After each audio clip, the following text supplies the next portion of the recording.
Okay, here we are in Boontown, New Jersey. This is a inspector training for building inspectors or fire inspectors on what to look for in case they're walking by one of these fire escapes.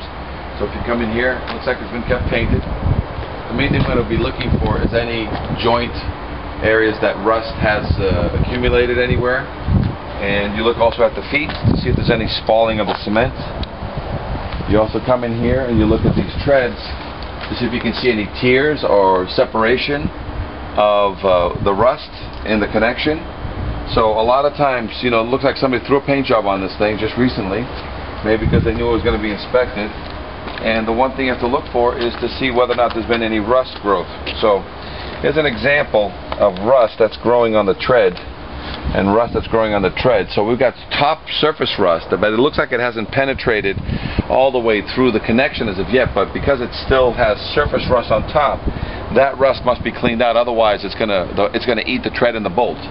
So if we were to go up this fire escape and look for other issues besides the treads, before I do the full inspection, as you can see, surface rust underneath the fire escape here. Again, that's just surface rust doesn't cause it to be a violation. That's just in case it needs a paint job. But if you come up further, we're going to check all the joints on the rails to make sure that there's no expansion.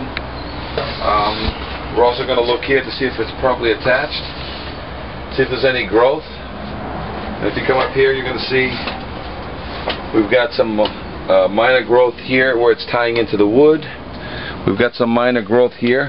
So these are all connection issues, and this fire escape has less than 25% failure rate on the connection, so it's very close to passing. It's going to need just some minor issues.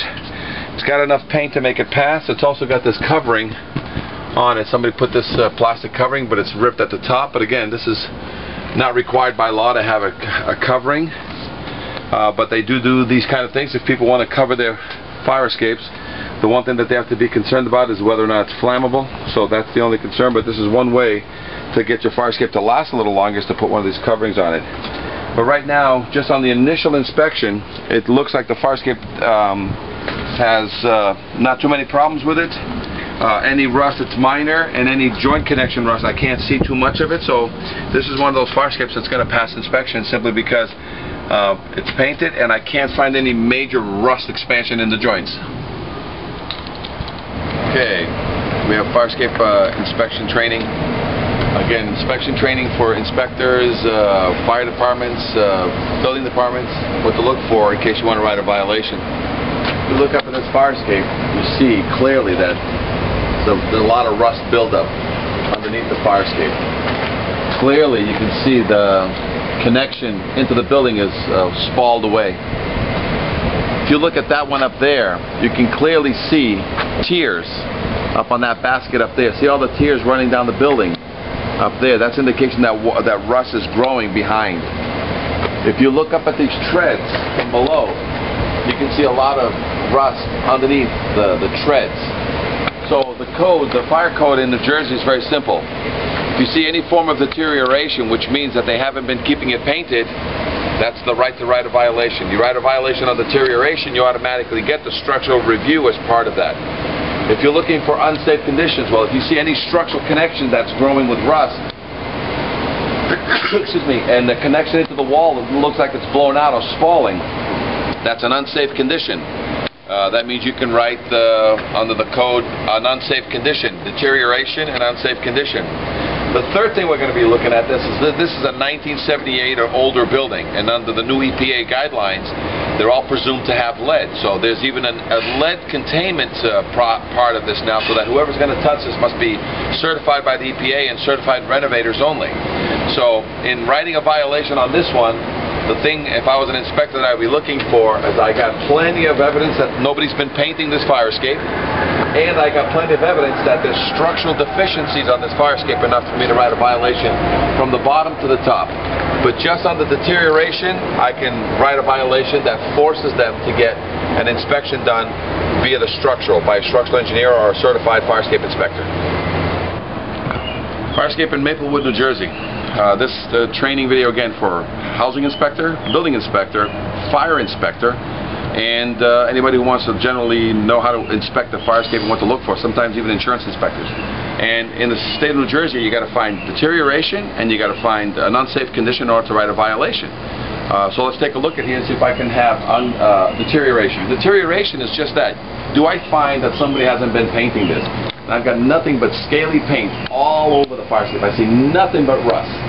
So if I wanted to on this particular fire escape, I have enough. I don't need to even find any structural violations. I can just write a violation on deterioration, saying that the fire escape has not been painted, and because of that I question the structural adequacy of the fire escape. So in an inspection, they're going to have to get me a structural review anyway. Now let's look to see if we have any structural problems. As I look up, I start looking at treads, I start looking at connections, I start looking at the cable. The cable is all rusty. I start looking at the joints where they tie in, where the bolts meet, and I see rust and expansion. I see treads that have a lot of rust underneath and a lot of tears on the walls. I got cement spalling against the wall, so I don't need to see 15 things. All I need to find is one structural deficiency on the fire escape now to declare it unsafe. So there's my violation. Deterioration, which allows me to say that it's not been painted, which is required by law, and I see an unsafe condition, meaning the cable can let go of the weight.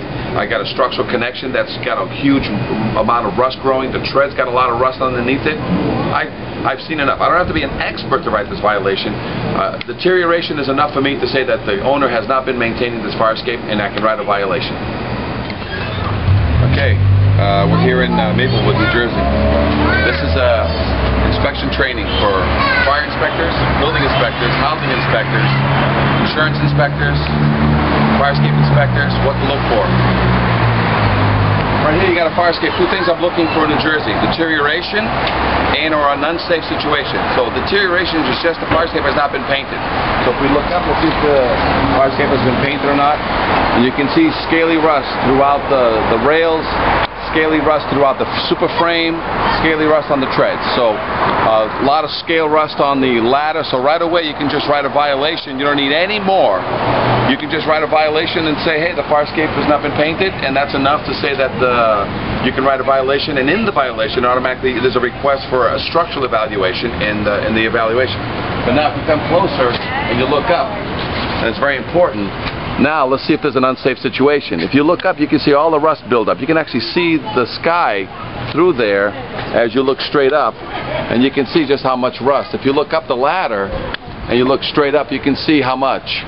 If you look into the connection in the wall there, you can see that there's spalling coming out of the cement. So you don't need a lot of problems on this fire escape in order for you to write an unsafe violation. You need one. So right now I have an unpainted fire escape. I have a structural connection that is rust everywhere. Huge 1 inch of rust. That takes 50 years to grow.